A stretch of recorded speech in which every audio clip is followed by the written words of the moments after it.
Bonjour. Je vous rappelle d'abord qu'il y a un séminaire après le cours qui sera fait aujourd'hui par Patrice Rabassereau, qui reviendra en détail sur quelque chose dont j'ai parlé pendant le premier cours, c'est comment on fait des tubes à partir de membranes, et elle a des très très belles expériences sur ces sujets-là. La semaine dernière, j'ai fini en vous disant que je vais commencer à parler du réticulum endoplasmique. Donc je vais reprendre sur le réticulum endoplasmique. Je vais faire trois choses. Je vais vous parler un peu en détail de ce que j'ai appelé les rampes de Terasaki la semaine dernière. Je vais parler des structures tubulaires du réticulum endoplasmique lisse. Et puis à la fin, je vous parlerai de gouttelettes lipides, qui sont ces gouttelettes qui se forment dans le réticulum endoplasmique, qui vont vers l'intérieur de la cellule et qui sont extrêmement importantes pour le métabolisme. Donc je reviens où je me suis arrêté la semaine dernière, donc c'était sur le réticulum rugueux.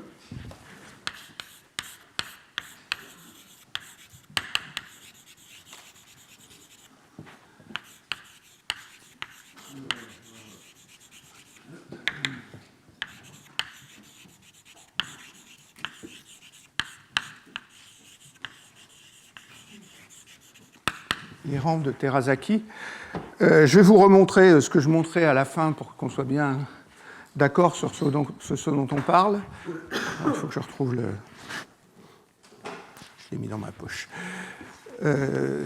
Donc c'est des structures dans le réticulum rugueux, ça veut dire le réticulum qui est près du noyau. C'est le réticulum où il y a beaucoup de ribosomes accrochés.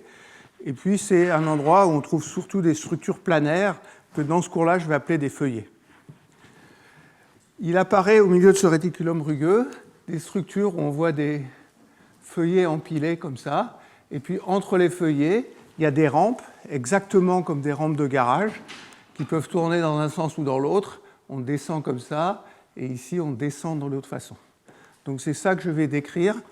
Je ne sais pas ce qui s'est passé là, ça n'aurait pas dû se passer comme ça, c'est pas très grave.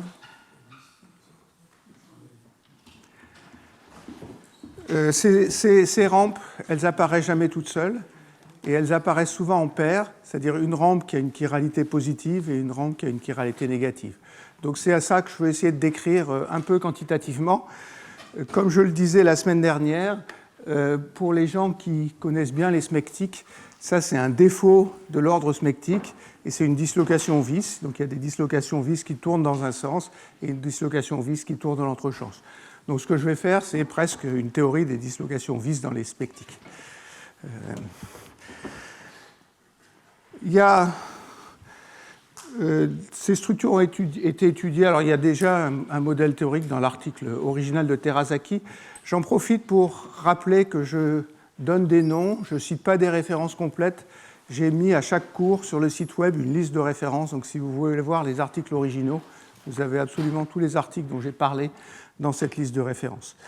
Donc dans l'article original, il y a une théorie qui est faite par Misha Kozlov, qui est la personne qui viendra faire le séminaire la semaine prochaine. Ce n'est pas cette théorie que je vais vous décrire parce qu'elle est très très numérique et je trouve qu'on ne voit pas très bien ce qui se passe. Donc je vais vous décrire un modèle théorique. Je peux l'écrire en rouge. Qui a été fait par Guven.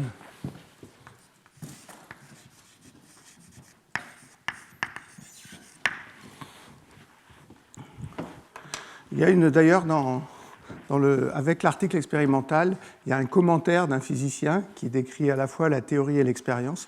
Et c'est assez rare qu'il y ait des commentaires de physiciens dans les revues de biologie. Alors ce que font Guven et al., c'est qu'ils expliquent ces structures à partir de l'énergie de Helfrich que je vous ai écrite. Donc l'énergie de Helfrich, je vous rappelle E, c'est somme sur la surface, je vais mettre dA. Et puis il y a deux termes, un terme de courbure,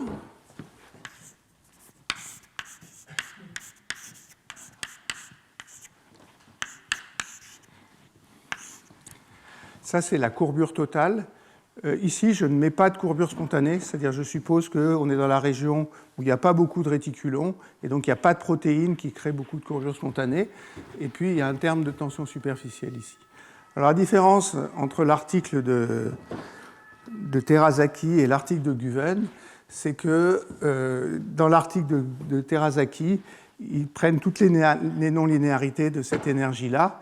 Dans l'article de Guven que je vais décrire, on suppose que la pente de la rampe est faible. Ça veut dire qu'on monte très doucement à l'étage au-dessus.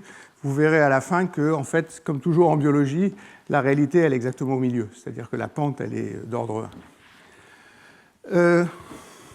Donc, ce que je veux regarder, c'est des plans comme ça, et puis une dislocation vis, donc qui traverse les deux plans. Alors, je suis désolé, je ne sais pas faire de dessin sophistiqué, donc je vais me limiter à ça, puis je vous montrerai à la fin des choses qui sont parfaitement calculées. Je vais introduire un référentiel, je vais appeler cet axe-là Z,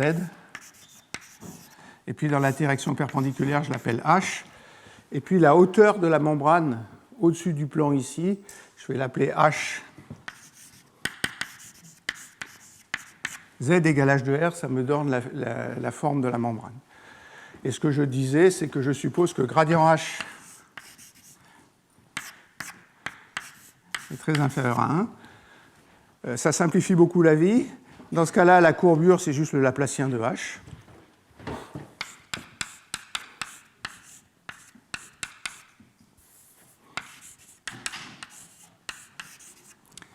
Et puis l'élément d'air ici, on peut aussi le linéariser, et dA, c'est 1 plus gradient carré H sur 2. Vous voyez qu'une fois que j'ai fait ça, ça c'est du deuxième ordre en H, ça c'est du deuxième ordre en H, et les mathématiques deviennent faciles. Donc c'est uniquement pour ça que je procède comme ça. Ce qu'on cherche maintenant, c'est les structures qui minimisent cette énergie-là, et je vais chercher les structures qui minimisent cette énergie-là avec un défaut au milieu. Alors l'équation de minimisation, je vais vous l'écrire un peu froidement, c'est, alors je l'ai écrite, gradient carré moins 1 sur lambda 2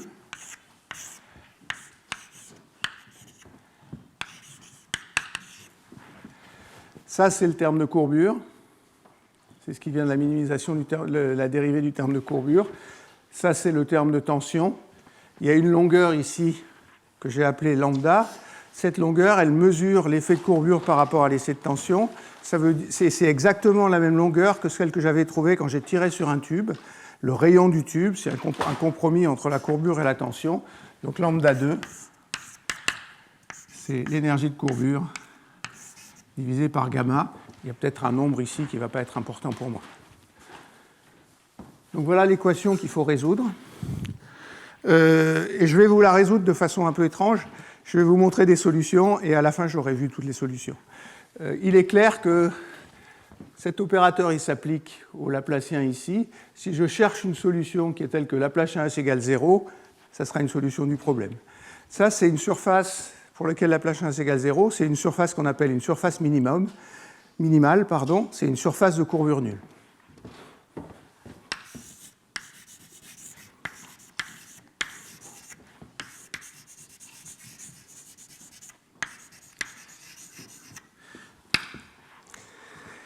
Alors je vais essayer de vous entraîner. Donc maintenant, ce que je veux résoudre, c'est l'équation Laplacien S égale 0. Pour économiser beaucoup de calculs, je vais essayer de vous entraîner vers un endroit où je vais représenter tout ça en fonction de nombres complexes. Ça veut dire qu'au lieu de x et y, je vais écrire z égale x plus y. X et y, c'est les coordonnées dans le plan de la membrane. Et puis, si je veux travailler en coordonnées polaires, ça sera r exponentielle iθ.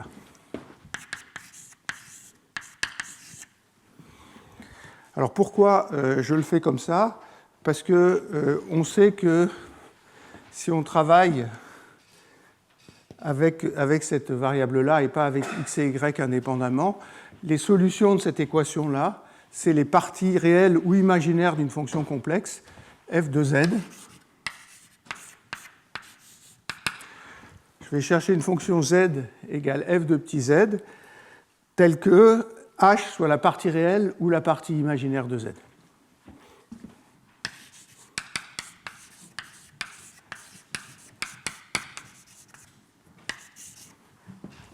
Alors maintenant, il faut que je ne trouve pas la solution générale, il faut que je trouve la solution qui a un défaut. Et la solution générale qui a un défaut pour une surface minimale, c'est grand Z, f de z égale P log de Z sur P. Alors, le plus simple, c'est de le faire en coordonnées polaires. Donc, je me place autour de ce point-là. Si je le fais en coordonnées polaires, ça fait log de R exponentielle Iθ. Et quand je prends le logarithme, il y aura une fonction de R qui est la partie réelle, et puis il y aura Iθ qui est la partie imaginaire. Et c'est ça la solution qui m'intéresse. Donc la solution qui m'intéresse, c'est H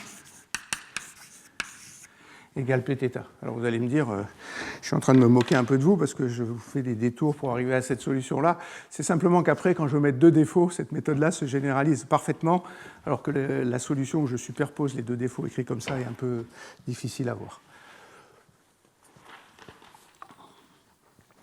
Alors qu'est-ce que c'est ça? J'ai pris mon crayon pour vous montrer ce que c'est. Je pars comme ça, et puis je regarde la surface que je balaye en montant et en faisant tourner mon crayon dans un plan. Donc c'est une surface réglée, où simplement je fais tourner mon crayon sur une hélice, et ça c'est la solution que je trouve, qui est H égale Pθ. Alors je peux vous montrer, c'est celle-là ici, que j'ai construite sur Mathematica. Je lui ai juste demandé de me tracer la surface H égale Pθ. Évidemment, c'est périodique, parce que si je tourne de 2π, je me retrouve en dessus de l'endroit où j'étais, et ça veut dire qu'il y a un espacement entre les deux, entre les plans successifs, qui est 2πp. Donc le pas de la structure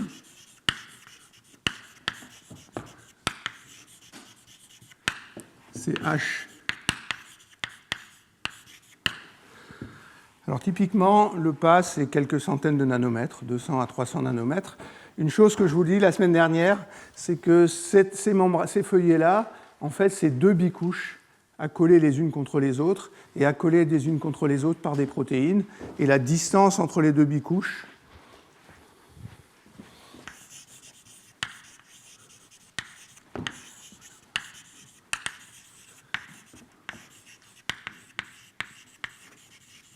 c'est quelque chose comme 30 nanomètres.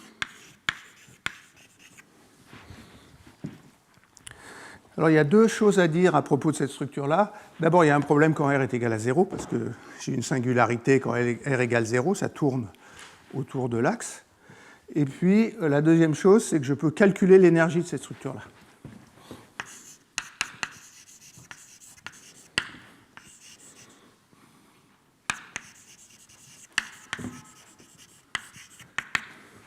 Alors, pour calculer l'énergie de la structure, j'ai deux termes dans l'énergie. J'ai un terme de courbure, mais comme j'ai supposé que la courbure était nulle, ça ne compte pas. Et j'ai un terme qui vient de gamma. Ça va être gamma. Alors j'ai écrit gradient H au carré. Il faut que je calcule le gradient H et que je prenne le carré. H, c'est Pθ. Donc dH sur dr, c'est 0. Et 1 sur R, dH sur dθ, c'est P sur R. Donc le gradient H au carré, c'est P2 sur R2. Il faut que je multiplie par 2π RdR, et ça va me donner un logarithme. Donc l'énergie, E, c'est pi P2 gamma logarithme de L sur R0. Alors mon énergie, c'est un logarithme, je ne peux pas la prendre à l'infini, donc il faut que je mette une coupure à grande taille qui est la taille du système, il n'y a pas d'autre longueur dans le problème. Donc L, c'est la taille du système.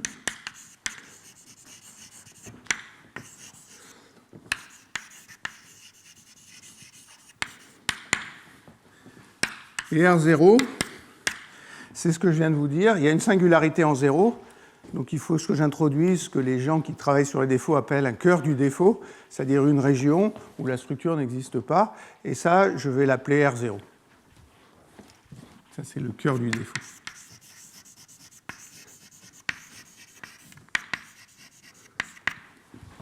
Alors, on ne le voit pas sur mon dessin parce que Mathematica m'a tracé la chose jusqu'à des distances toutes petites. Il y a un problème avec cette taille de défaut, c'est que si je fais tendre la taille du système vers l'infini, l'énergie est infinie. L'énergie est infinie, ça veut dire que je n'arriverai jamais à nucléer des défauts comme ça, parce que la barrière de potentiel pour arriver au défaut est beaucoup trop grande. Alors la solution à ça, je vous l'ai donnée la dernière fois, c'est qu'on ne voit jamais un défaut tout seul, on voit deux défauts, un qui tourne comme ça et un qui tourne dans l'autre sens. Donc au lieu de regarder un défaut, maintenant je vais regarder une paire de défauts.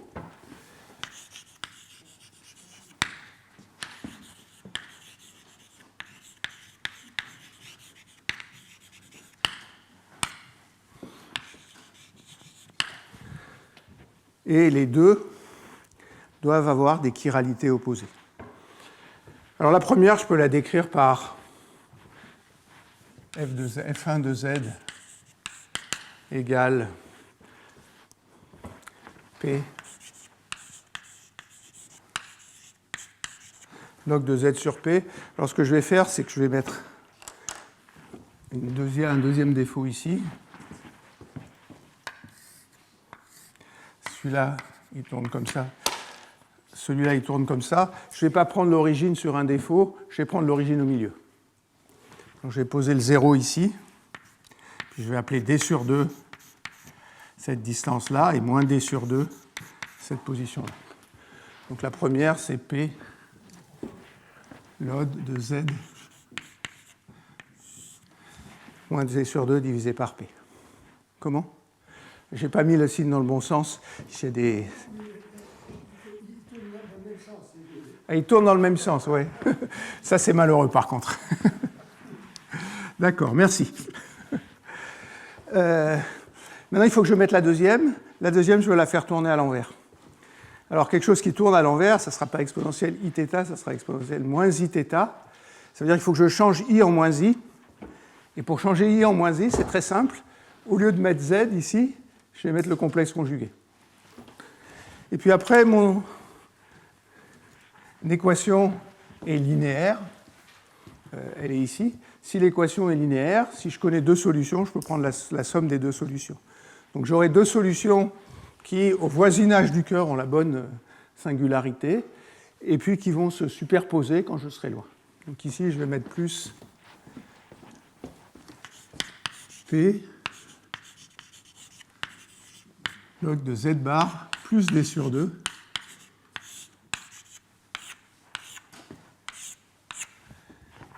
cette dislocation-là, elle n'est pas située à la position D sur 2, elle est située à la position moins D sur 2. Alors je peux combiner les logarithmes. Ça fait P fois le produit de ces deux choses-là. Donc j'ai Z, Z bar, ça c'est le module de Z au carré, moins D2 sur 4. Puis il y a un terme croisé, plus D sur 2,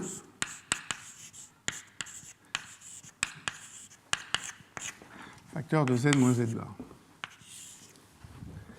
Donc ça, c'est la déformation de la membrane quand j'ai deux dislocations vis. Et ce que je vous ai dit, c'est que si je veux la déformation de la membrane, il faut que je prenne la partie imaginaire de ça. Ça, c'est de la forme P log de Y. Je vais appeler grand Y tout ce qui est à l'intérieur ici. Puis si je pose Y égale grand R exponentielle I phi, j'aurai tangente phi égale la partie imaginaire, ça c'est Z moins Z bar, donc c'est la partie imaginaire, divisé par la partie réelle, module de Z au carré, si c'est R au puissance ici θ, c'est R2, donc tangente phi, c'est juste D sur 2, alors Z, c'est exponentiel, c'est RI sinus θ, la partie imaginaire, là c'est moins RI sinus θ, donc le 2 s'en va, 2 dr sinus θ, divisé par la partie réelle qui est là, ça c'est R2, moins D2 sur 4. Maintenant, quand je prends le logarithme, c'est comme tout à l'heure, ça fait logarithme de cette exponentielle-là, ça c'est I fois phi, et quand je prends la partie imaginaire, j'ai phi. Donc ça veut dire que H sur P, c'est arc tangente de dr sinus θ sur R2 moins d2 sur 4. Où maintenant, j'ai repéré l'angle θ par rapport au milieu du plan qui est là, et mon problème est parfaitement symétrique parce que j'ai mis une dislocation qui va dans chaque sens de chaque côté. Il y a une grande différence entre deux dislocations et une seule dislocation, c'est que maintenant j'ai une longueur ici, qui est cette longueur d, et que l'échelle de taille de variation de cette déformation-là, elle n'a plus rien à voir avec la taille du système. La seule chose avec laquelle elle a à voir, c'est d. Évidemment, à courte distance, j'ai la même divergence que tout à l'heure. Hein, le R2 moins D2 sur 4 tend vers 0. Alors, on peut calculer l'énergie de la paire de dislocations.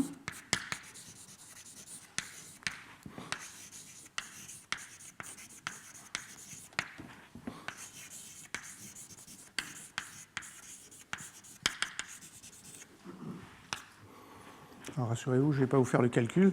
Je l'ai fait, c'est un peu merdique, je me suis trompé 30 fois. Il y a bien plus simple. L'énergie, elle va être dominée ici par ce qui se passe en 0, et puis en haut par la longueur caractéristique. Donc si la longueur caractéristique c'est d, pour chacune des dislocations j'ai ça, et donc l'énergie totale c'est 2pi P2 gamma log de d sur R0. Sinon, il faut calculer le gradient par ça. On y arrive, hein, mais... Alors, il y a une petite subtilité, c'est que si vous voulez regarder entre deux plateaux, ça va de le faire comme ça. Si vous voulez regarder le troisième plateau, faire attention que l'arc tangente, il est défini à pi près, donc il faut rajouter des pi de façon à ce que les plateaux s'empilent bien les uns sur les autres. Cette énergie-là, elle augmente avec d. Si elle augmente avec d, ça veut dire que la force entre les deux dislocations de chiralité opposée est attractive.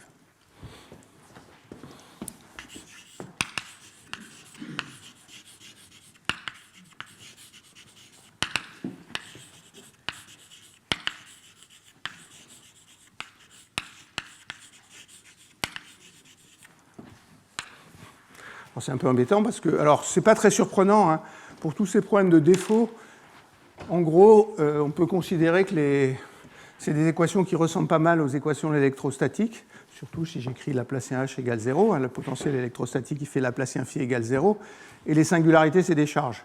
Donc si j'en ai une qui est vers le haut, une qui est vers le bas, j'ai une charge positive et une charge négative, et ça s'attire. Donc c'est pas une grande surprise qu'en le faisant comme ça, je trouve des forces attractives.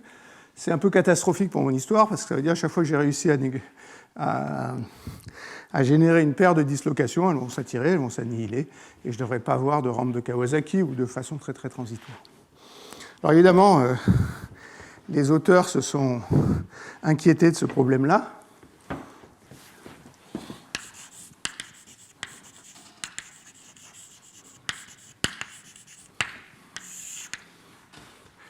Alors je vous ai imposé d'écrire que c'était Laplacien H qui était égal à 0.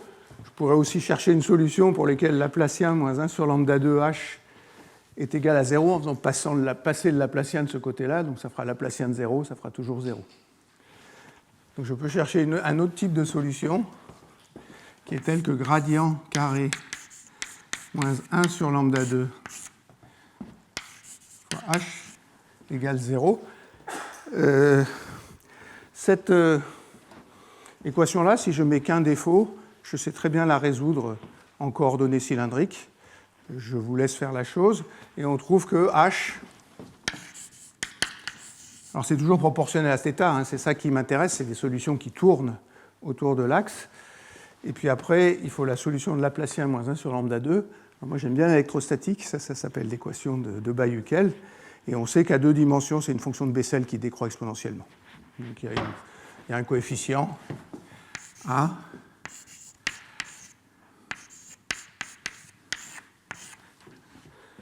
K0 de R sur lambda, où cette fonction, elle varie comme log de R à courte distance, parce que le 1 sur lambda 2 ne compte pas, et à grande distance, elle décroît exponentiellement.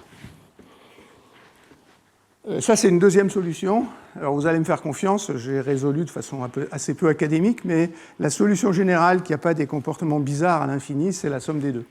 C'est-à-dire que la solution générale, c'est H égale Pθ plus alpha θ. Alors, je vais mettre θ en facteur. θ, facteur de P, plus alpha K0 de R sur lambda. Alors, normalement, c'est une équation du 4e degré. Ici, il y a une fonction I0 qui diverge à l'infini. Ici, il y a un logarithme qui diverge à l'infini. Donc, je peux oublier les deux autres. Donc, malgré mon caractère peu académique, c'est la solution générale du problème. Après, il faut s'inquiéter maintenant si je prends deux dislocations comme ça. Donc, je prends une solution comme ça à ce point-là, et je prends une solution comme ça à ce point-là. Alors, je pourrais le faire. Alors, celle qui est de chiralité opposée, ce n'est pas Pθ, c'est moins Pθ. C'est un peu sordide, la géométrie, donc je ne vais absolument pas vous faire de calcul, et surtout pas calculer l'énergie, parce que pour le coup, là, elle est compliquée. Les auteurs de l'article l'ont fait, alors ils ne calculent pas l'énergie, ils calculent la contrainte appliquée sur une dislocation par l'autre, ou la force appliquée sur une dislocation par l'autre, et ce qu'ils trouvent, c'est que si alpha n'est pas égal à 0, il y a des forces répulsives à courte distance. Ça veut dire qu'il peut y avoir un état d'équilibre entre les deux dislocations.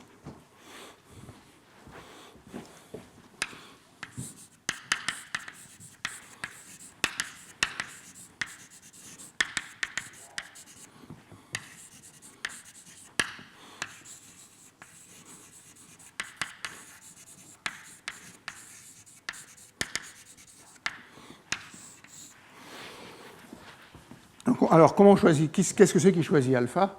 C'est les conditions aux limites qui choisissent alpha. Donc, suivant la façon dont le système est préparé, on arrive à créer des dislocations qui se repoussent à courte distance, qui s'attirent à longue distance. Et donc, il y a bien une distance d'équilibre entre les deux. Alors, et le calcul est assez sordide à faire pour le coup dans ce cas-là. Ce n'est pas quelque chose que je peux vous montrer au tableau. Et il y a encore quand même deux... Alors, je peux vous montrer ces solutions-là déjà. Ça, c'est la chose la plus simple. Donc voilà un dipôle de dislocation qui est tracé ici. Donc autour de chaque dipôle, vous savez ce cœur de région R0, ce que j'appelle D, il l'appelle grand R, et puis on monte à chaque étage de 2π sur P. C'est cette fonction-là qui assure qu'on monte, parce que celle-là, quand on est très loin, elle vaut 0. Donc c'est juste des déformations locales. C'est plus compliqué parce que maintenant il y a deux longueurs, il y a D et lambda, et ça complique pas mal le problème. Ce que je vous ai montré la semaine dernière, c'est que dans certains cas, on pourrait voir des réseaux de dislocation, c'est-à-dire une en haut, une en bas, une en haut, une en bas, qui sont arrangés sur un réseau carré. Ici, ils ont dessiné un quadrupôle de dislocation qui se retrouve ici. Alors, ce n'est pas tout à fait la fin de l'histoire, ça. Et la fin de l'histoire est un peu compliquée. Il y a deux paramètres dont je n'ai pas parlé. C'est qu'est-ce qui fixe S0 et qu'est-ce qui fixe P. Donc ça, c'est la géométrie de la dislocation.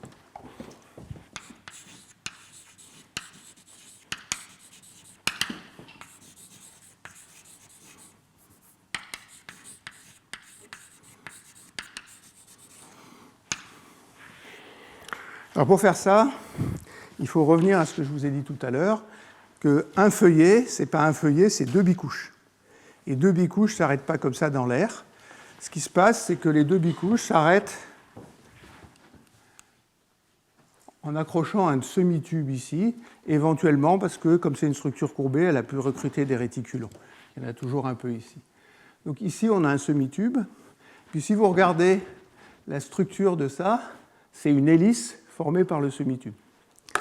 Ça veut dire que si je veux avoir de l'information sur R0 et P, il faut que je regarde la courbure de l'hélice formée par le semi-tube. C'est de la géométrie différentielle, c'est compliqué, je ne vais pas le faire, je vais simplement vous donner le résultat.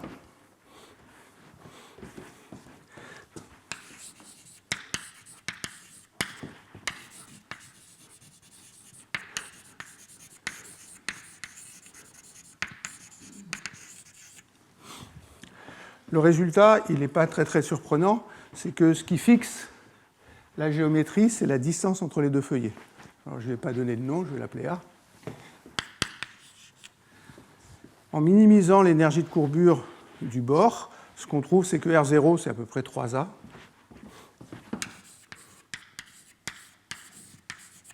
Et que R0, c'est à peu près de l'ordre de P. Ce n'est pas exactement 1, mais c'est quelque chose qui est à peu près égal à P. Donc, quelque part, ce qui se passe au bord, à l'intérieur, est important, et c'est la courbure de ce tube qui va fixer la géométrie de la dislocation. Alors, est-ce que je vous ai dit tout ce que je voulais vous dire là-dessus? Oui, presque. Sauf que si je reviens maintenant au calcul numérique qu'a fait Kozlov, ils sont en gros en accord avec ça. Ce que Kozlov décrit très en détail, c'est justement ce problème-là de structure de l'hélice qui forme le cœur de la dislocation. Il y a un dernier point que les auteurs discutent, c'est la nucléation d'une dislocation vis.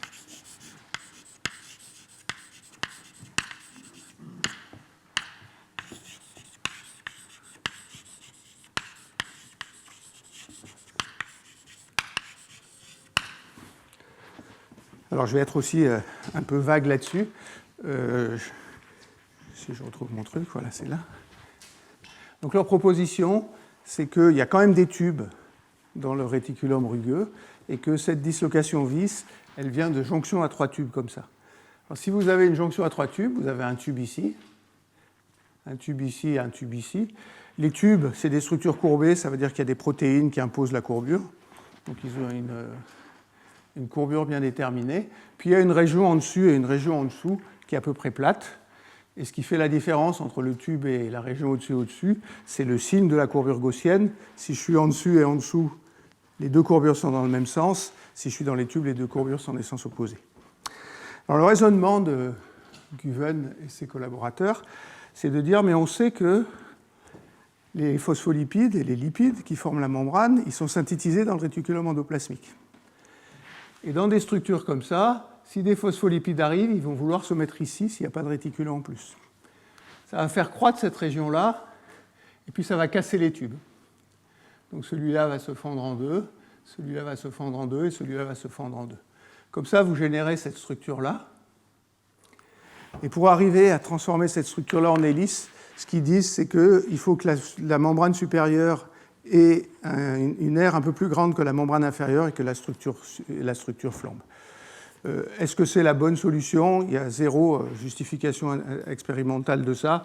Ils en ont une deuxième qui est encore plus compliquée et dont j'avoue que je ne l'ai pas comprise. Simplement, ce que je veux dire avec ça, c'est qu'on a des structures topologiques qui apparaissent, qu'on les comprend à peu près bien, et si on fait des calculs numériques extrêmement précis, on les comprend, et on doit pouvoir arriver à estimer des taux de création de ces structures-là. Donc voilà ce que je voulais dire sur le réticulum endoplasmique rugueux. Je ne sais pas s'il y a des questions là-dessus.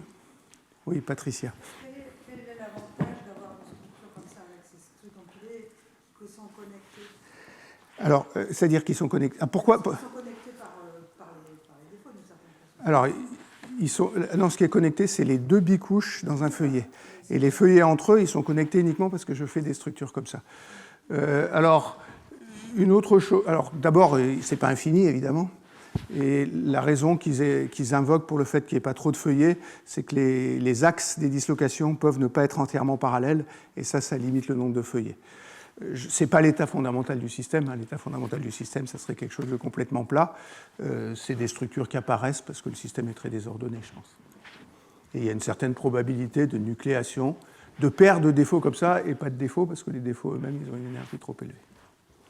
Donc voilà ce que j'ai envie de dire sur ces structures-là. C'est de manière évidente une structure d'équilibre. Parce que c'est Ah. d'équilibre. Alors, sur le plan fondamental, je suis entièrement d'accord avec toi que beaucoup de ces choses-là, et tout le transport qui se fait est hors équilibre, les réticulons, ce n'est pas des protéines qui consomment de l'énergie. Et la seule chose qu'on invite pour ça, c'est les réticulons et la protéine qui clampe les deux couches d'un feuillet ensemble, qui est connue, qui s'appelle CLIMP 69 ou 63. C'est une proposition de ça. Je ne suis pas tout à fait entièrement convaincu qu'il n'y a pas d'effet hors d'équilibre dans ces structures-là. Et en tout cas, les phénomènes hors équilibre pourraient aider à passer les barrières de potentiel pour créer des structures comme ça. Si elles ont un rôle, pour moi, c'est plutôt ça. Parce que le reste, c'est la physique des membranes un peu classique. Donc ce que je vais faire maintenant... Oui.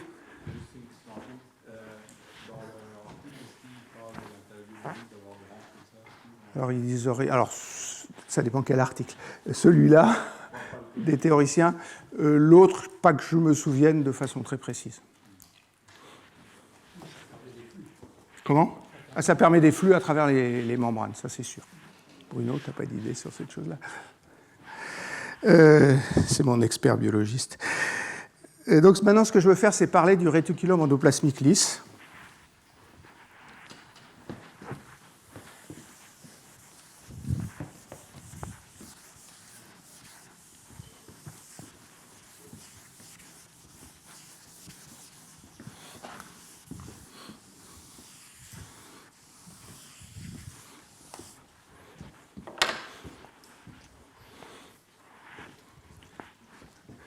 J'efface mal, je peux essayer de faire ça plus proprement. Ouais.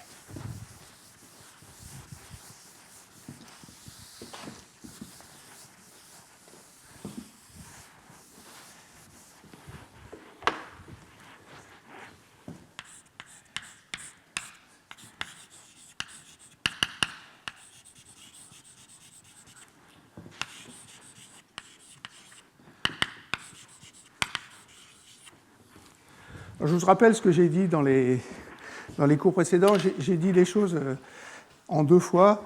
La première chose que je vous avais dit, c'est plutôt des structures planaires qu'on trouve dans le réticulum endoplasmique rugueux et plutôt des structures en tube sans que ça soit toujours le cas dans le réticulum endoplasmique lisse. Puis après, je vous ai montré cet article de Jennifer Limpincotte-Schwartz qui dit que ce qu'on voit dans le réticulum endoplasmique lisse et qu'on attribue à être des structures planaires, c'est souvent des structures qui sont formées à partir de tubes.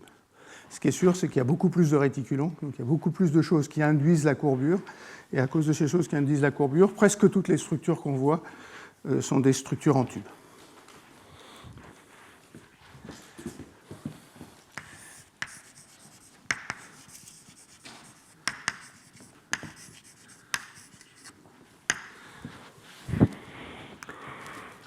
Alors comment est-ce que...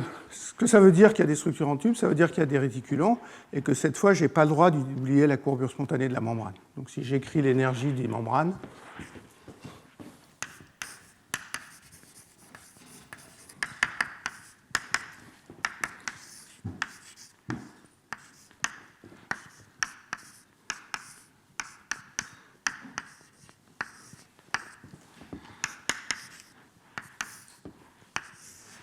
j'ai les deux mêmes termes.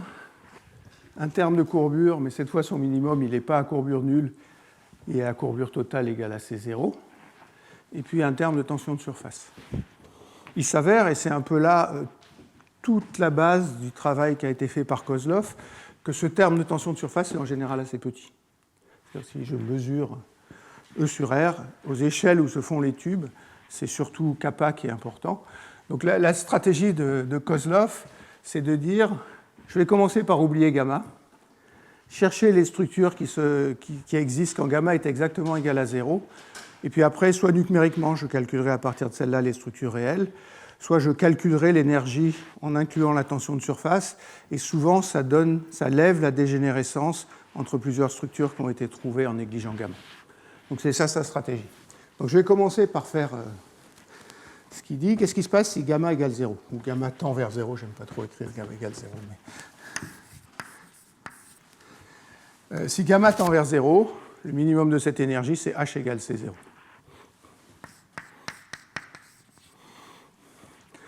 Ça veut dire que si je cherche la forme des membranes quand gamma est petit, la courbure totale de la membrane doit être égale à C0.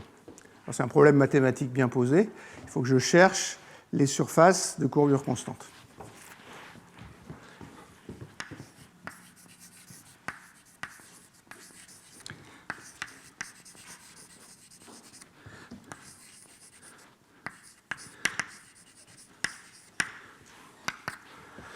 C'est une question qui arrive, au moins du point de vue du physicien, dans certains problèmes de mouillage.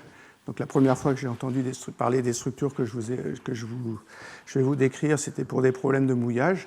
Et puis l'autre endroit où j'ai lu là-dessus, c'est un livre que je vous ai cité dans mon deuxième cours au Collège de France, je crois, qui est le livre de Darcy Thompson,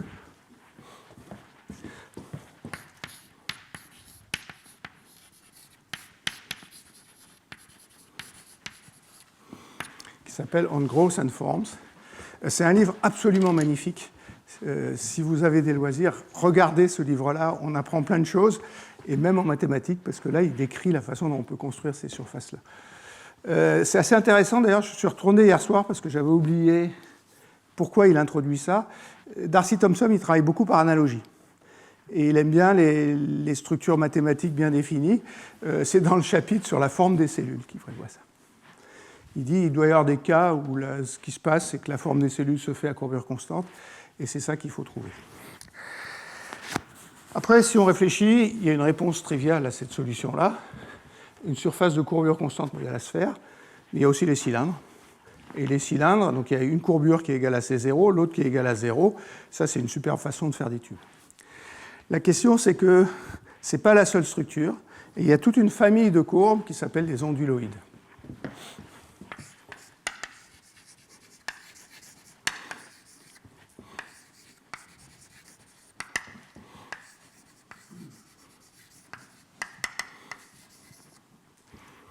Alors, je ne vais pas parler de surfaces de courbure nulle. Alors, celles-là, elles sont extrêmement bien classifiées. Je vais juste vous parler de cette famille de courbes qui s'appelle les onduloïdes.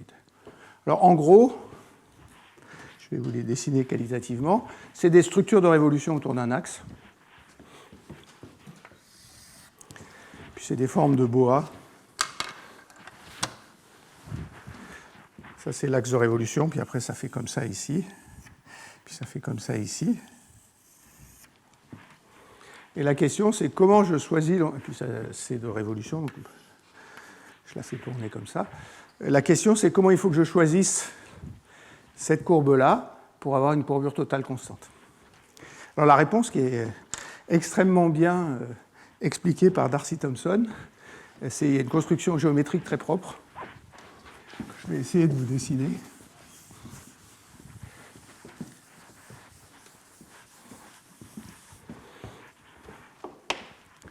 Je vais faire l'axe de révolution ici. Et la construction que donne Darcy Thompson, c'est qu'il faut prendre une ellipse. Je vais dessiner une ellipse. C'est un peu tout sauf une ellipse, mais pardonnez-moi, ça va suffire pour mon raisonnement.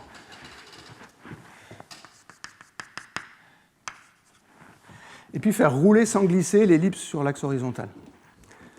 On fait rouler sans glisser l'ellipse sur l'axe horizontal. Alors l'ellipse, elle a un certain nombre de paramètres. Je vais écrire ici. Cette longueur-là, c'est ce qu'on appelle B. Celle-là, c'est ce qu'on appelle A. Puis ici, il y a un point. Il y en a deux. Il y en a un là et un là, qui s'appelle le foyer de l'ellipse.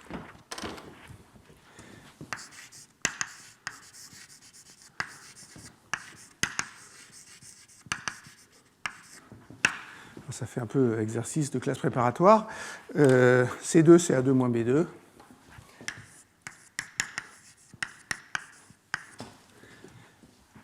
Ça veut dire que si vous avez un cercle, A est égal à B, C c'est 0, et si vous avez un cercle, les foyers, c'est le centre de l'ellipse. Un paramètre qui est important, c'est l'excentricité.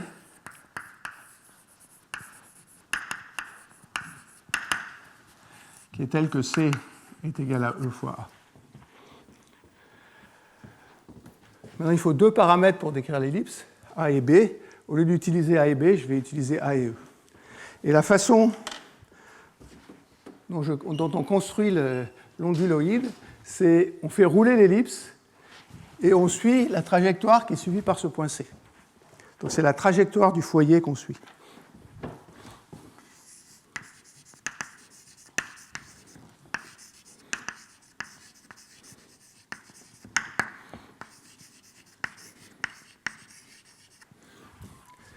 Ça paraît clair que ça va faire une courbe comme ça. Le maximum, c'est quand l'hélice est verticale.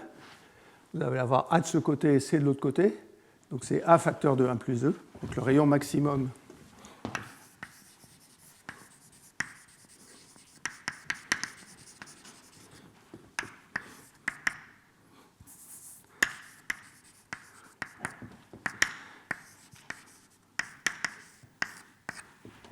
Le rayon minimum, c'est quand elle aura roulé comme ça. Donc c'est ce foyer-là qui sera en bas.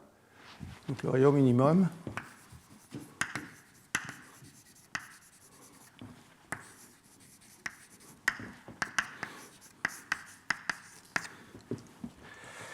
Après, il faut montrer que ça donne une structure de courbure constante. La seule méthode que j'ai trouvée est extrêmement brutale, donc je ne vais pas vous la montrer. Mais en gros, j'ai fait deux choses. J'ai mis l'ellipse comme ça et j'ai calculé le rayon de courbure de la trajectoire de ce point-là. Puis après, j'ai calculé le rayon de courbure de la trajectoire de ce point-là. En tout cas, au rayon maximum et au rayon minimum, la courbure totale est la même. Et la courbure totale, c'est h égale 1 sur A.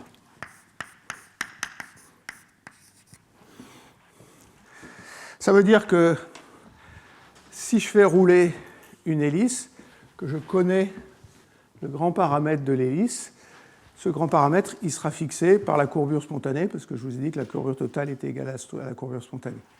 Alors je vais vous montrer ce à quoi ressemblent,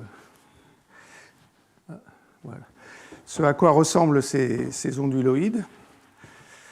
Le premier, c'est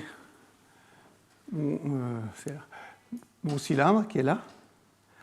Donc un cylindre, je fais rouler un cercle et je regarde le mouvement du cercle. Donc le rayon du cylindre, c'est le rayon du cercle que je fais rouler. La période, c'est un tour du cercle, donc c'est 2π fois A. Et puis j'ai une structure allongée comme ça. Il y a une autre limite qui est simple, ça c'est E égale 0.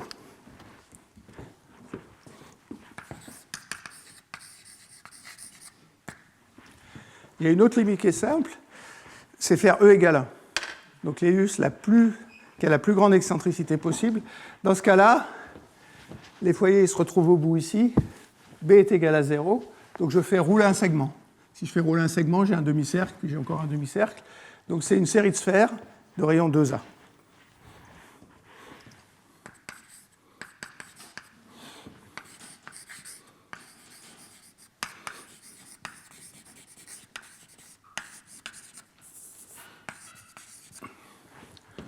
Donc voilà ma série de sphères de rayon 2A. Et puis si vous prenez une structure intermédiaire, vous avez une forme qui ressemble à ça, avec ce que j'appellerai tout à l'heure des blobs qui sont apposés les uns aux autres. Alors je vous ai dit comment on choisissait A, c'est la courbure qui choisit A. Comment est-ce qu'on choisit E? En pratique, ce que font les gens, c'est en tout cas ce que fait Kozlov, c'est qu'il impose le rayon à la taille minimale. Donc c'est tout petit si je suis dans ce cas-là, c'est égal au rayon si je suis dans ce cas-là. Et si je choisis quelque chose au milieu, j'aurai complètement fixé la structure de l'onduloïde que j'ai là. Donc voilà les structures qu'on devrait observer dans le réticulum endoplasmique, avec l'idée que parfois on dit qu'il y a des vésicules qui se baladent, mais ça pourrait être des structures comme ça. Et parfois il y a des plans qui se baladent, mais ça peut être des assemblages de cylindres ou des cylindres qui font des réseaux branchés comme il est fait ici. On peut calculer la période ici.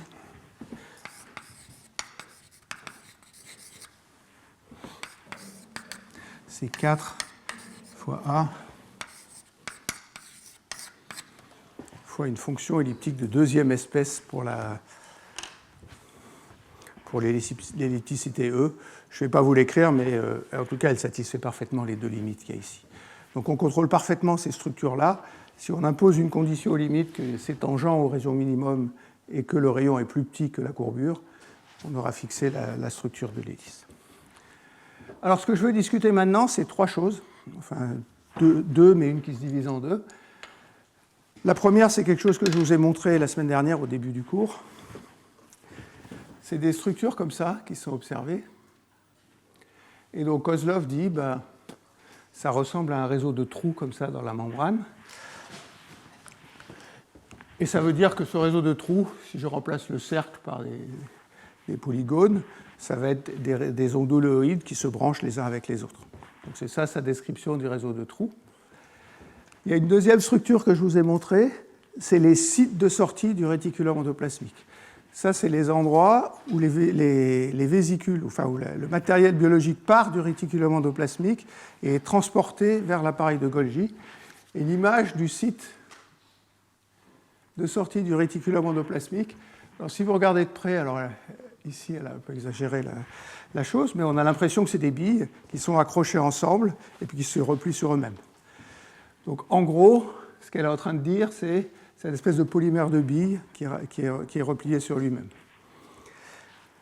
Dans cette espèce de structure qui ressemble à celle-là repliée, il y a le matériel biologique Alors, il y a un problème qui est assez discuté dans les articles de Jennifer Lekipikiwab-Schwartz, dont je ne vais pas vous parler parce que je ne suis pas sûr d'avoir bien compris, mais il faut arriver à empaqueter le matériel biologique à l'intérieur de ces structures-là.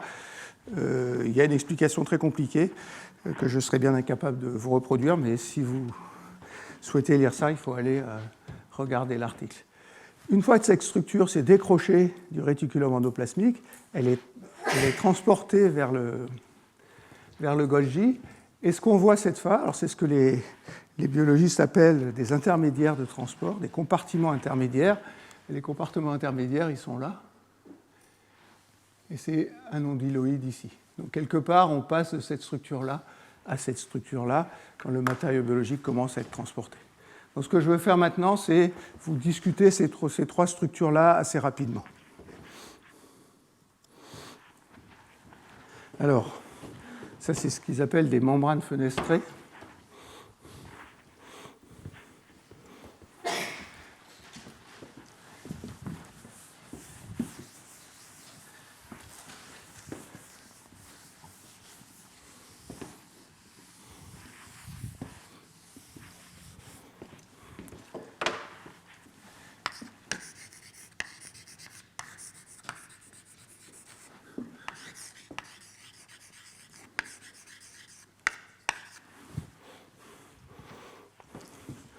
Alors l'idée de Koslov, c'est de dire que ça doit être des structures qui sont à peu près périodiques, et je veux construire ces structures avec des tubes, et mes tubes, dans le cas général, c'est des onduloïdes.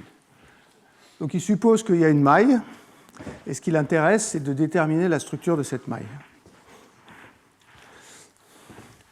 Donc il impose la taille de la maille, puis il dit que ça peut être des structures. Alors ici, il n'y a que des hexagones, je vais vous montrer après ce qui se passe quand c'est des pentagones ou des structures carrées, mais l'histoire est la même.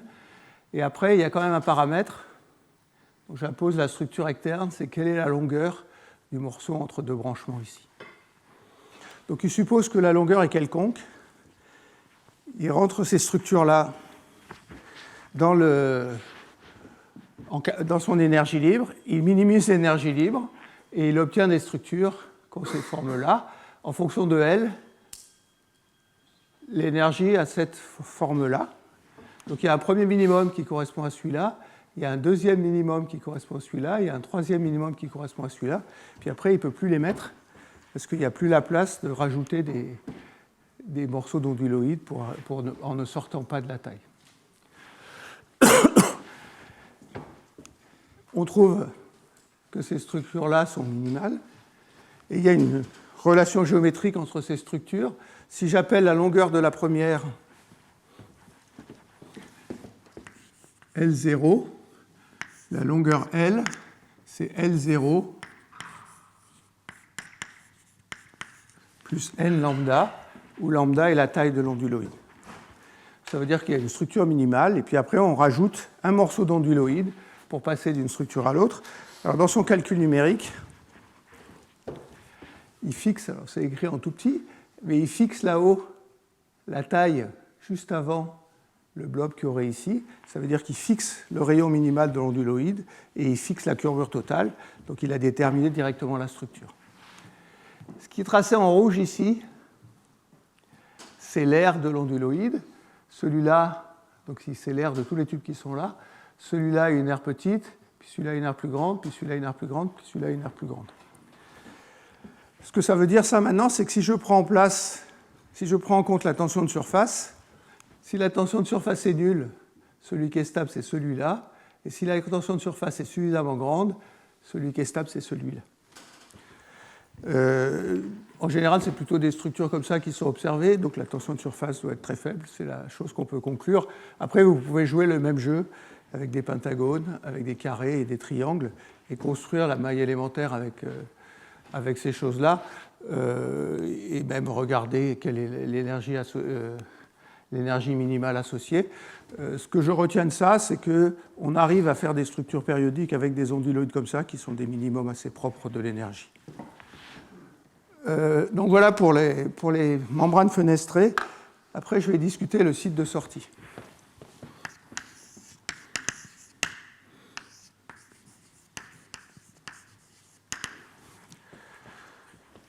L'idée que propose Kozlov est schématisé ici.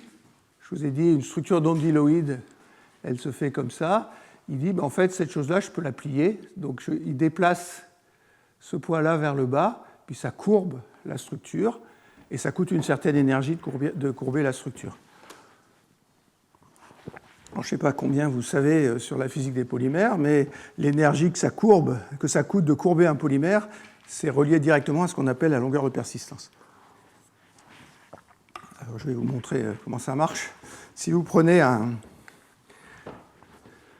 filament qui a une forme quelconque ici, la courbure, c'est un effet local. Donc l'énergie, elle va dépendre de la courbure. Si le filament est... Alors d'habitude, je fais ça avec... je vais faire ça comme ça. Si vous courbez le filament de ce côté-là, c'est pareil que si vous le courbez de l'autre côté. Donc il n'y a pas de terme linéaire.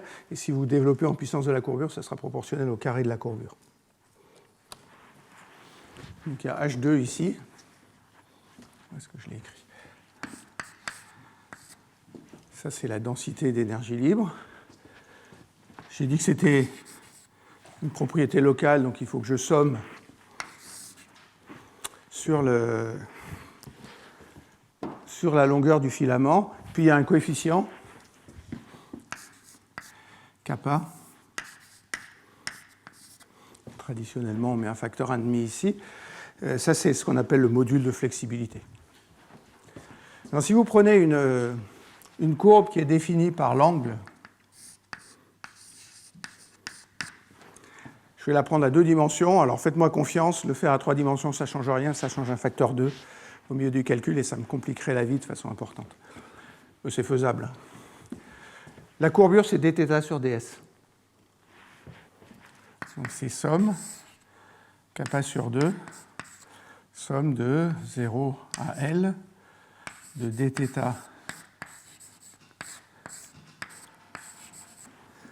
Alors, je vais vous faire ça un peu avec les mains. Il fait un calcul très précis qui n'est pas forcément meilleur que le mien. Je vais supposer que l'angle est petit. Ici, donc je fixe une liaison. Je vais les dessiner comme ça. Puis j'en ai une deuxième qui est comme ça. Et je demande quelle énergie ça coûte. Ici, j'ai θ égale 0. Si j'appelle phi cet angle-là, ici, j'ai phi. Si j'appelle, alors je vais le faire pour une période, on va mettre grand L ici. Je vais le faire pour une période. Le changement d'angle, c'est phi. Phi, c'est l'angle dont il a fait tourner ici. La dérivée, quelque part, c'est phi sur L. Donc ça, c'est la longueur phi 2 sur L2 fois kappa sur 2. Maintenant, si je ramène ça à une bille, l'énergie de courbure pour une bille, enfin pour 3 billes, parce que la première, elle me sert à fixer l'orientation, et c'est la deuxième qui me crée une courbure, c'est simplement donc l'énergie de courbure pour une bille.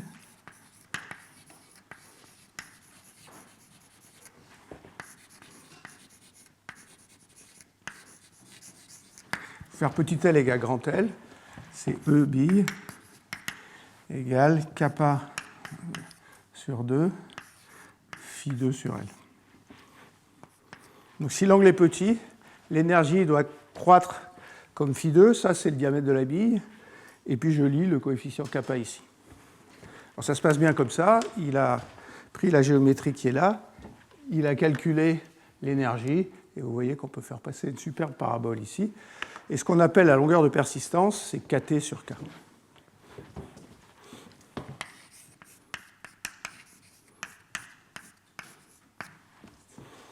Alors pour des raisons que je ne vais pas vous discuter ici, si vous prenez un filament comme ça, vous fixez l'orientation de façon géométrique, la longueur de persistance, c'est la longueur à partir de laquelle vous avez perdu la mémoire de la distance originale, de l'orientation originale. Si vous faites le calcul avec les nombres qu'il dit ici, en gros, la longueur de persistance, c'est une bille.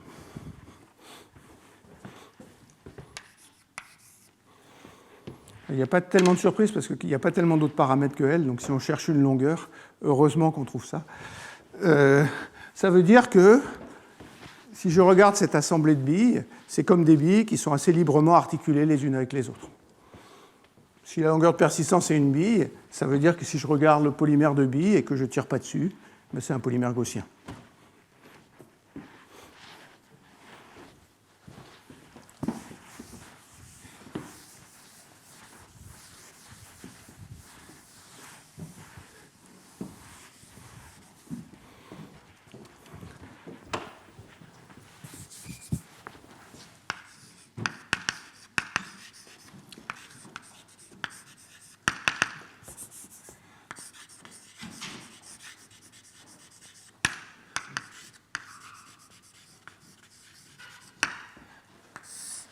Alors, je ne vous jurerai pas que c'est la bonne réponse à la question, mais je trouve l'argument assez joli.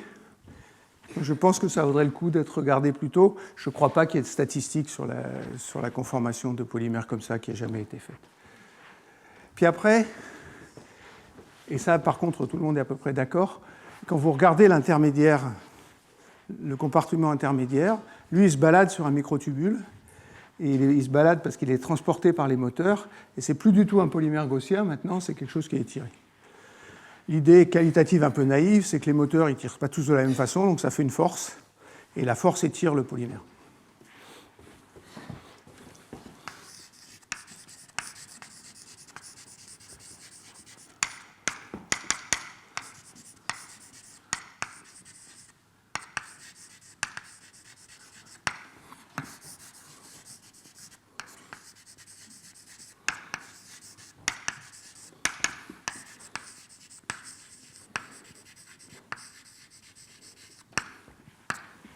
Vous allez me dire, il faudrait voir quelle force doivent tirer, avec quelle force les moteurs doivent tirer sur le polymère pour les tirer complètement.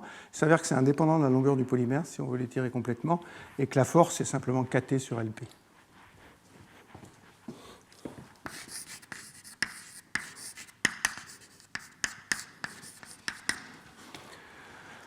Ça fait 0,2 piconewton.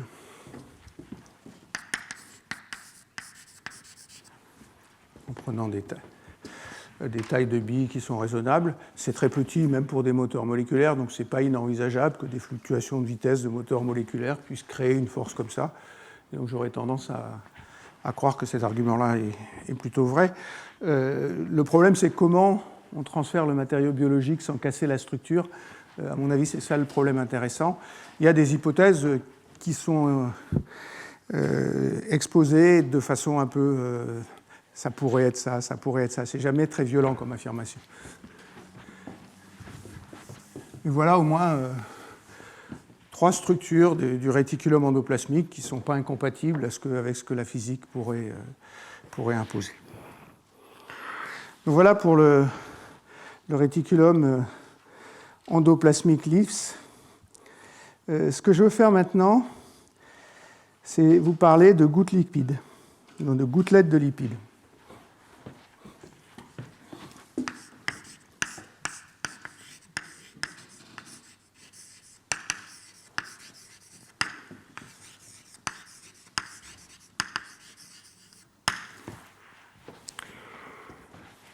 Donc je reviens sur ce que j'ai dit tout à l'heure.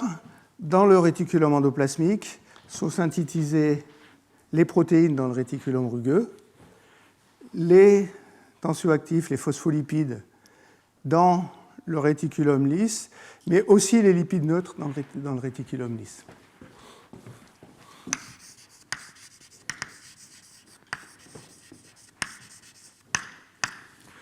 Alors les lipides neutres, c'est ce que j'ai dit dans le premier cours, ils sont de 2 types, les triglycérides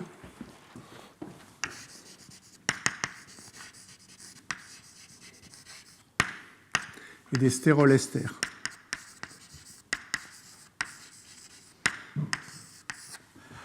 Pour beaucoup de ce que je vais dire, je ne vais pas faire la différence. Il s'avère qu'il y en a une importante à un moment. Je n'ai pas du tout joué avec la chimie, vous raconter des choses comme ça, mais il s'avère que pour la nucléation des gouttes lipides, ils ont un comportement très différent, donc je mentionne ça. J'ai dit tout à l'heure, alors ça c'est des lipides neutres, c'est des molécules organiques sans tête polaire, c'est-à-dire qu'elles sont très peu solubles dans le cytosol ou dans le lumen du réticulum endoplasmique. Le seul endroit où elles sont solubles, c'est à l'intérieur de la bicouche des membranes.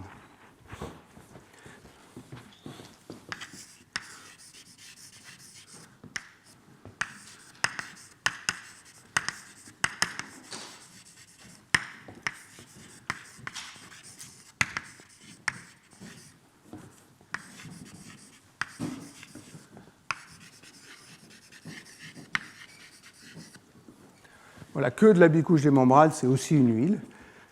Et les deux sont relativement solubles à l'intérieur de la bicouche des membranes. Alors à quoi ils servent?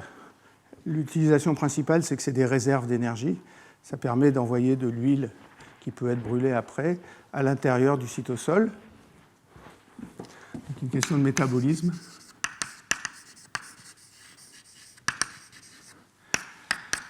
Alors, il y a un autre rôle qui est indiqué dans ce que j'ai lu.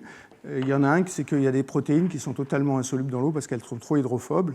Ces protéines-là, elles peuvent être dissoutes dans les gouttes lipides. Donc, c'est les protéines trop hydrophobes.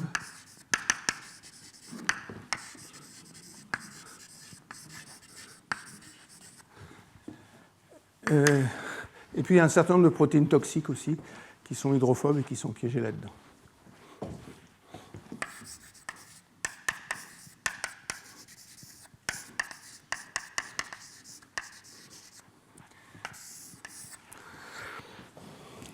Donc l'histoire des gouttes lipides, c'est des lipides qui sont dissous.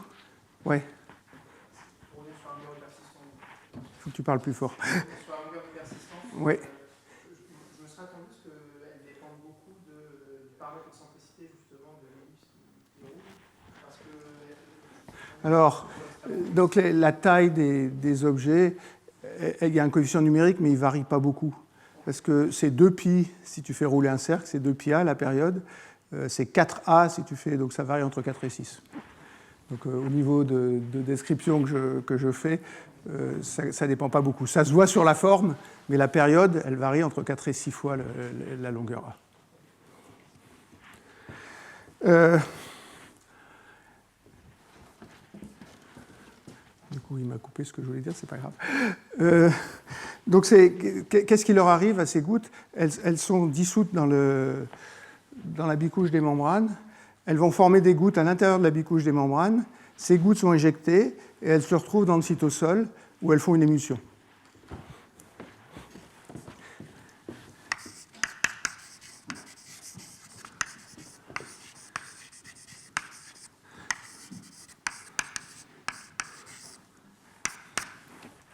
Et c'est une vraie émulsion qui se comporte comme on s'attend avec une émulsion, ça veut dire qu'il y a du coarse graining de l'émulsion, les gouttes peuvent fusionner et elles peuvent devenir assez grosses. Il y a deux types de cellules qu'il faut mentionner pour ces choses-là. Il y a des cellules qui s'appellent les adipocytes.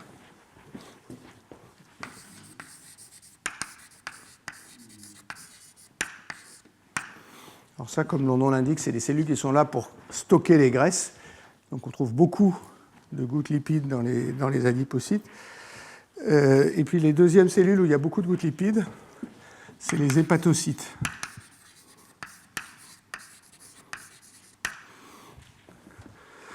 Alors les hépatocytes, c'est les cellules du foie. Et dans le foie, il y a beaucoup d'acides gras si vous n'avez pas une alimentation très saine. Et c'est ces acides gras qui sont absorbés par les gouttes lipides, qui sont transformés par des protéines pour devenir des lipides compatibles avec ceux qu'il y a là-dedans. Et ça fait grossir pas mal les gouttes lipides dans les cellules du foie. C'est à l'origine de plusieurs maladies, en particulier si elles sont trop grosses, ça peut arriver jusqu'à la cirrhose. Donc voilà un peu les cadres dans lesquels on les trouve. Je vais vous montrer des images maintenant que j'ai parlé des hépatocytes. Voilà.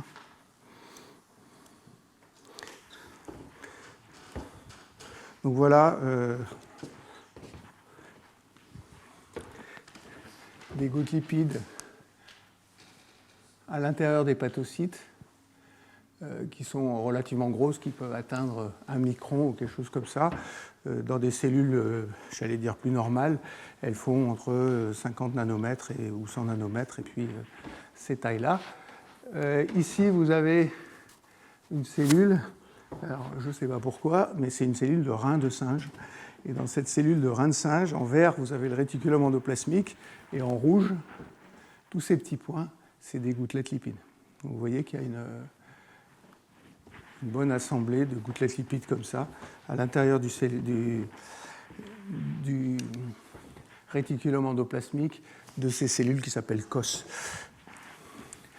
J'allais dire le cycle de vie de ces cellules-là, les lipides sont piégé entre les deux bicouches ici. Il y a une agrégation et puis il y a une nucléation de ce qu'ils appellent une lentille ici. Après, cette lentille croît. Alors, elle croît pour plusieurs raisons.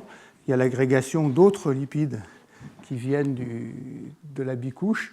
Il peut y avoir des apports extérieurs aussi, ou même dans certains cas, il peut y avoir fusion d'autres gouttelettes avec cette goutte qui croît.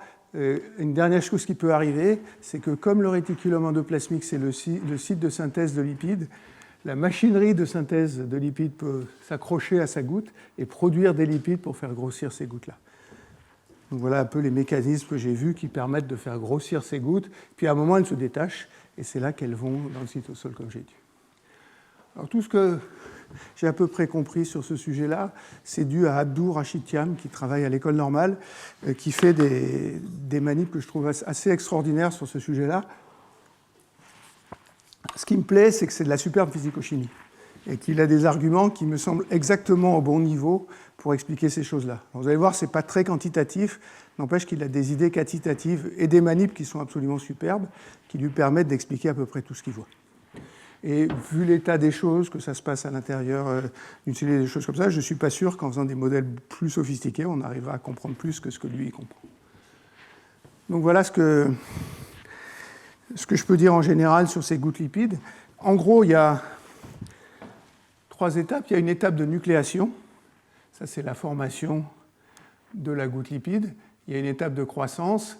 Et puis après, il y a une étape de détachement. Alors, je vais essayer de regarder ces 3 étapes les unes à la suite de l'autre. Donc, je vais parler de nucléation.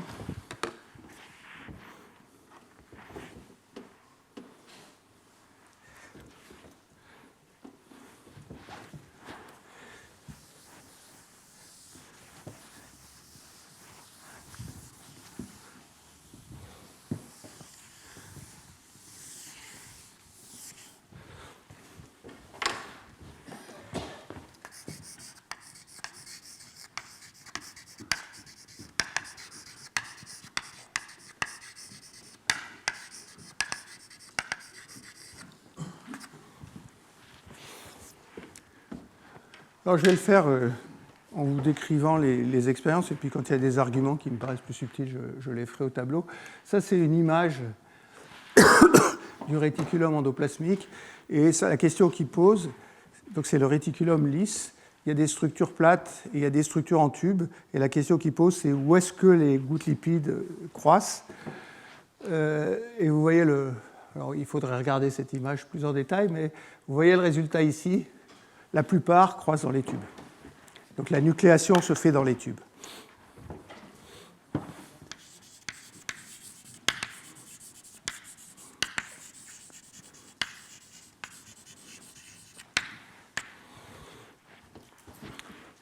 Alors pourquoi la nucléation se fait dans les tubes?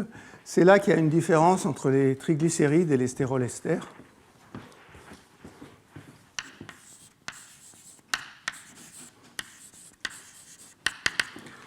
Les stérolesters, ils se répartissent de la même façon entre les tubes et entre les membranes des tubes et les membranes des structures planes. Donc il n'y a pas tellement de régions qui commencent à s'agréger. Les triglycérides, ils sont moins solubles dans les tubes.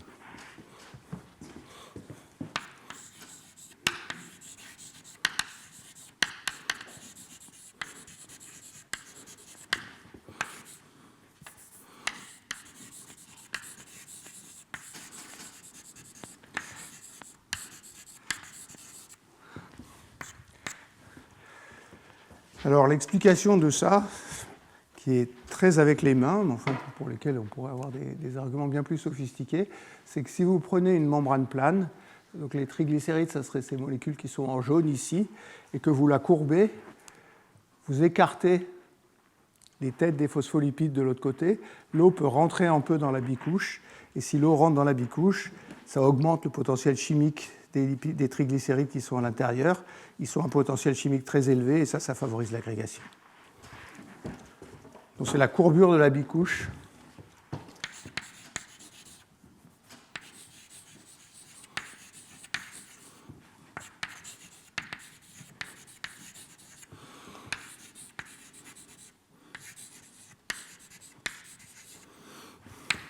Ça pose la question un peu inverse, pourquoi ne se passe pas la même chose avec les stérolesters? Ce que prétend l'article de Rachid Thiam, c'est que les stérolesters ne sont pas disposés de la même façon, et donc ils voient moins l'eau qui est à l'extérieur quand on courbe. Mais c'est un fait expérimental qu'ils sont répartis bien plus uniformément. Alors il a des manips super pour prouver ça. Une façon qu'il a, je vous montrerai une autre après, d'étudier in vitro cette nucléation des gouttes lipides, c'est de prendre une grande vésicule et puis dans la solution de rajouter des gouttelettes lipides. Une partie va aller se dissoudre dans la membrane, elle va se dissoudre plutôt de ce côté-là parce que ici c'est assez courbé. Donc il a une distribution de triglycérides ici, et puis il a quelques triglycérides qui vont dans le tube, et si on éclait une goutte lipide, c'est ces triglycérides-là qui doivent nucléer un tube, qui doivent nucléer une goutte. Alors on peut, et Patricia va vous expliquer ça par le menu pendant le séminaire qui est après, on peut diminuer violemment le rayon du tube. La façon de diminuer le rayon du tube, c'est d'augmenter la tension de la membrane. Parce que je vous ai dit que le rayon du tube, c'était la racine carrée de l'énergie de courbure divisée par la tension de la membrane. Comment on fait? On aspire avec une pipette à l'arrière, et plus on aspire fort, plus on met la membrane sous tension. Donc voilà une pipette, voilà une vésicule qui est attrapée dans une pipette, où on a tiré un tube, et puis le tube est assez gros, et vous voyez qu'ici il ne se passe rien. Alors, si vous augmentez l'aspiration, vous allez prendre de la membrane, la mettre dans le tube, ça tend la membrane, et si vous tendez la membrane, si vous regardez ici, il y a un agrégat qui commence à se créer. Donc rien qu'en changeant le rayon du tube, vous allez me dire c'est très in vitro comme expérience, mais au moins c'est cohérent avec ce qu'il avait dit avant. Rien qu'à tirer sur le tube, tirer sur la membrane, on diminue le rayon du tube, on augmente la courbure, et ça permet de nucléer ces tubes. Et il y a une deuxième expérience ici, où en diminuant le rayon du tube, on a l'apparition de gouttelettes lipides. Vous avez des statistiques ici du nombre de gouttelettes qui sont créées pour des tubes entre 20 et 50 nanomètres, 50 et 80, jusqu'à 140 nanomètres, et il n'y en a plus après. Donc l'idée, c'est qu'ils sont surtout créés à l'intérieur des tubes et qu'après, ils migrent dans les régions plus plates. Et l'autre idée, c'est qu'on a absolument besoin des stérolesters, des triglycérides, parce que si l'expérience ne marche pas avec les stérolesters, qui eux sont répartis uniformément et n'ont aucune raison de s'agréger entre eux. Une autre question que ça pose, et sur laquelle je vais passer rapidement, c'est n'importe quel biologiste, quand il voit un problème comme ça, doit dire il y a des protéines qui doivent être impliquées là-dedans. La réponse, c'est oui. Si on regarde in vitro, il y a des protéines qui sont impliquées et qui facilitent la nucléation. Alors c'est vrai du point de vue biologique, mais n'importe quel physicien à quel vous parlez de nucléation va vous dire la nucléation homogène, ça n'existe jamais. La nucléation, elle est toujours hétérogène. Il suffit de regarder les bulles dans votre verre de champagne, c'est toujours sur la paroi.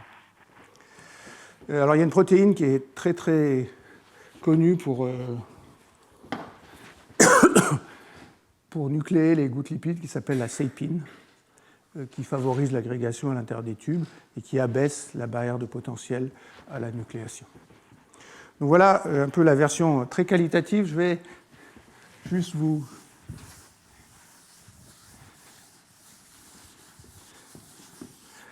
faire ça de façon un peu plus quantitative. Je vais tracer l'énergie d'une goutte lipide en fonction du nombre de protéines, du nombre de lipides qui sont agrégés à l'intérieur. Il y a deux termes là-dedans. Vous créez une interface quand vous faites une goutte, et l'énergie d'interface, elle part comme ça. C'est elle qui domine pour les gouttes toutes petites, et elle part comme ça. Puis après, le potentiel chimique dans le tube est très positif, et l'énergie, E, ça c'est l'énergie d'interface, et après moins μL, parce que ça doit être en équilibre avec les lipides qui sont à l'intérieur, qui ont un potentiel chimique mu. Et ce terme-là, il est très négatif.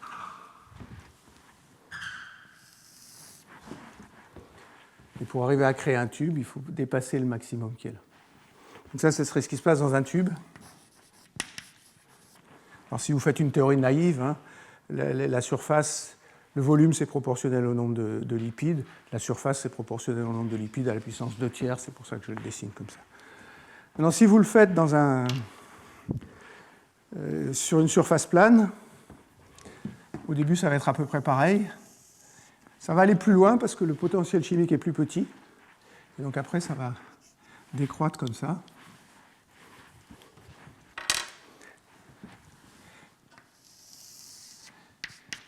Vous voyez que sur une surface plane, il y a une barrière de potentiel plus élevée, mais en gros, quelle que soit la théorie que vous faites, vous allez former des gouttes plus grosses. Maintenant, la sépine, elle va prendre ce maximum-là, elle va encore le baisser. C'est à ça qu'elle aide, mais dans toutes ces expériences qui ont été faites, ils n'ont pas mis de sépine, donc elle n'a absolument aucun rôle. Donc voilà ce que je voulais dire sur la nucléation des gouttes lipides. Après, il y a le problème de la croissance des gouttes lipides.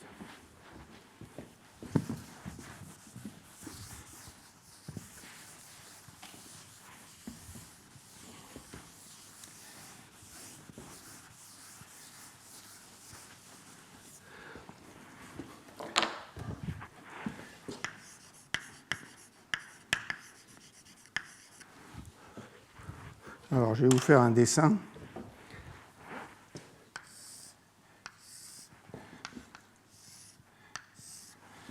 Voilà la bicouche. Puis on forme une goutte lipide. Alors la goutte, elle se forme, mais à la surface de la goutte, vous avez une monocouche maintenant qui vient d'un côté de la membrane. Et si la goutte est petite, ou dans certaines conditions sur les tensions de surface que je vais préciser un peu plus tard, vous avez une lentille comme ça qui se forme.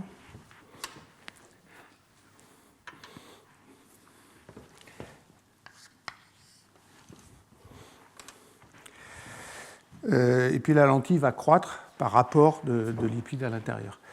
C'est un problème de mouillage, ça. C'est un problème de démouillage. Ce qu'on veut, c'est que la goutte soit là démouille. Alors, je n'ai pas dessiné ici.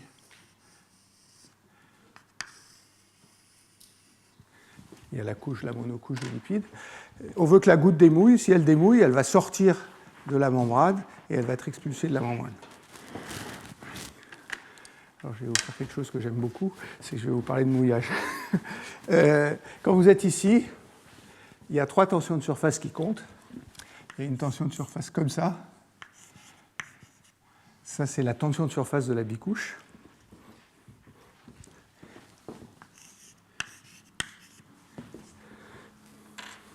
Et puis, il y a 2 tensions de surface. Je trouve une autre couleur, je vais le faire en blanc.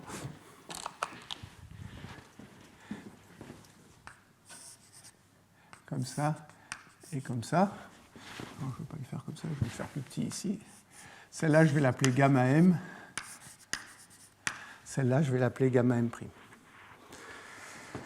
On veut expulser la goutte toujours du même côté. Il faut que la force verticale due à ces tensions de surface soit égale à 0. Donc si on veut que la surface du bas soit plus plate, il faut que gamma M' soit plus grand que gamma M.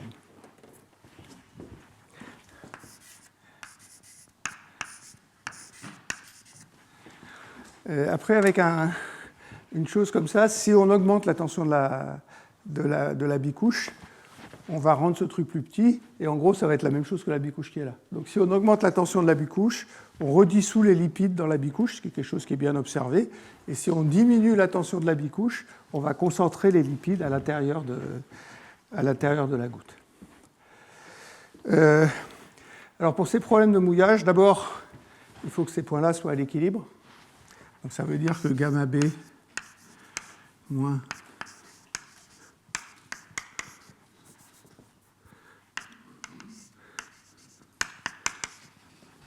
gamma M moins gamma M' est égal à 0. Mais je considère les tensions de surface comme des vecteurs, c'est des forces exercées sur les lignes.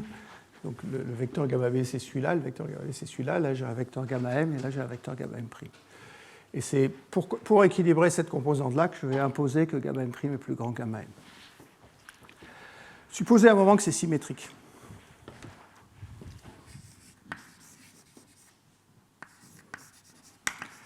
C'est-à-dire que gamma m égale gamma m prime. Si gamma m égale gamma m prime, toute la structure est symétrique. Il y a un angle θ sur 2 ici.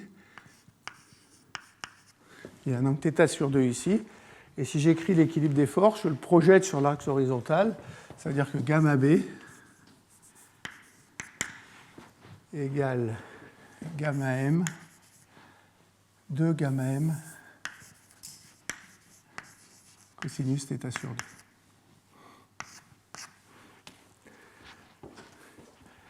Alors bien sûr, il faut que tout ça, ça se passe de façon à ce que le cosinus θ sur 2 soit plus petit que 1. Il y a un paramètre que j'aime bien, c'est ce qui s'appelle le paramètre de mouillage, le pouvoir d'étalement.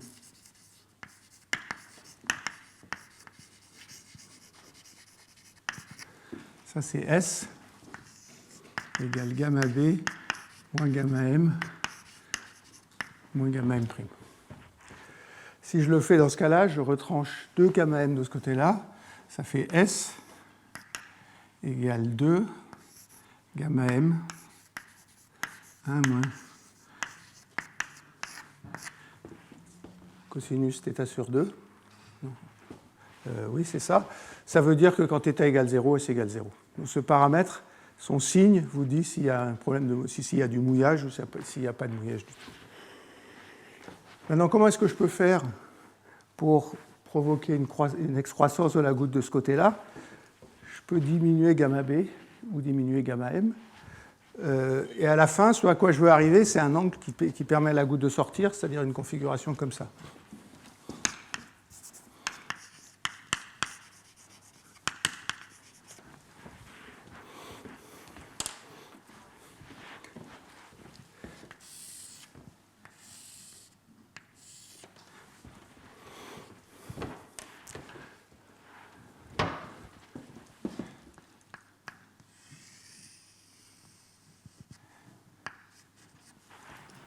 Quand je suis à une configuration comme ça, l'angle ici formé par la goutte sur la surface est à peu près égal à pi, et la vésicule va s'en aller.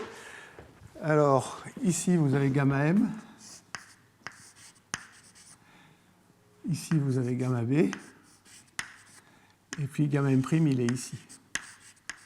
Vous voyez que si l'angle devient très plat ici, la condition pour que la goutte soit expulsée, c'est gamma b plus gamma m égale gamma m'.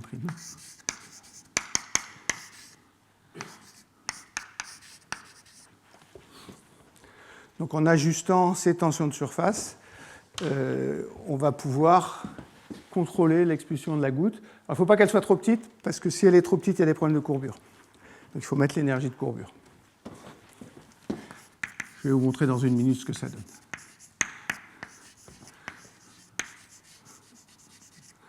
Alors l'idée de Rachid Thiam, c'est que si je fixe les phospholipides et que je fixe les huiles, je dois pouvoir mesurer les tensions de surface.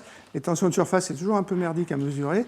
Donc il dit, on va mesurer cet angle-là, ou cet angle qui est ici, là, à cet endroit-là, qu'il appelle le budding angle. Alors, je vais appeler ça l'angle d'émergence.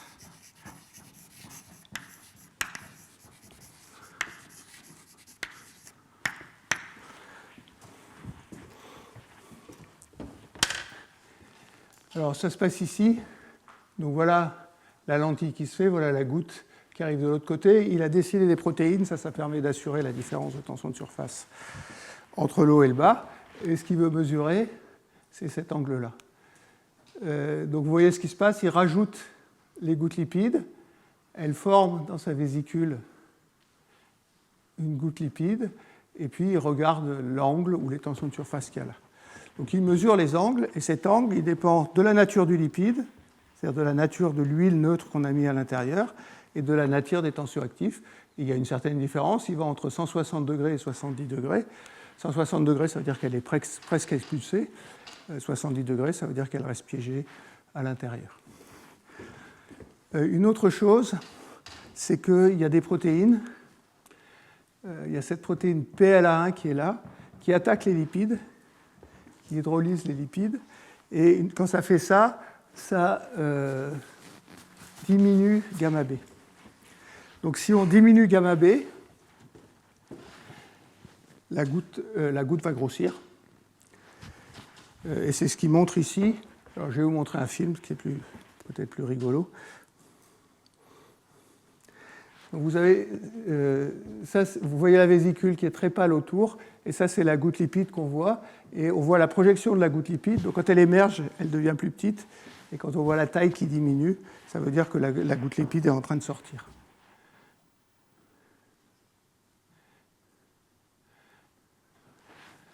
Vous voyez, et là il mesure la projection, et on voit que ça diminue, ça veut dire que la goutte lipide est en train de sortir de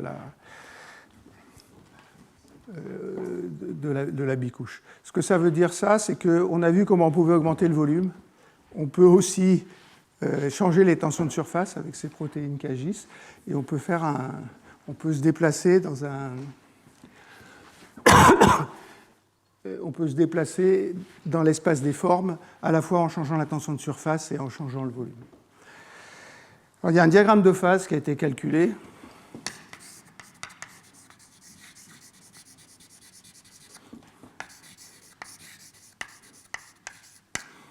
Alors, par Lionel Fauré,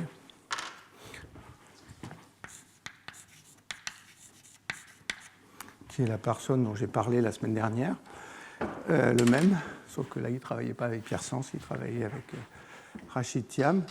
Ce diagramme de phase, il est là. Donc ça, c'est moins le pouvoir d'étalement divisé par 2 gamma m. Ce n'est pas comme ça qu'il l'appelle, mais c'est uniquement ça. Et ça, c'est le volume de la goutte. Ce qu'il a fait, c'est qu'il a supposé que la membrane du bas était très rigide.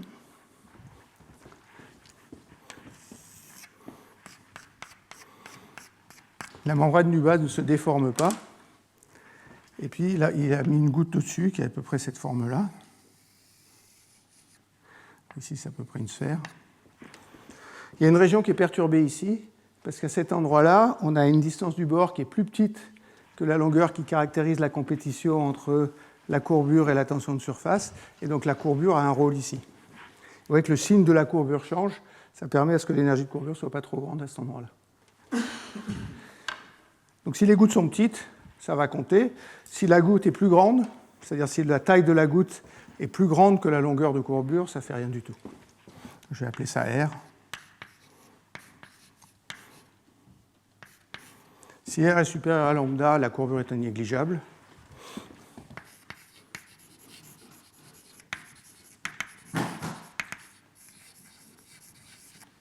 Et si R est inférieur à lambda, la goutte va être toute petite et on va voir beaucoup cette région-là.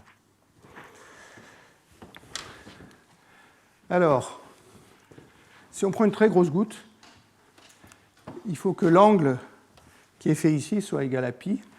Ça correspond à cette ligne-là. Vous voyez qu'ici, c'est plat. Donc si j'arrive à partir d'une grosse goutte ici et à changer les tensions de surface, je vais détacher la goutte. Pour une goutte plus petite, elle va se détacher avant. Elle va se détacher avant à cause de la courbure spontanée. Donc la courbure spontanée aide au détachement des gouttes.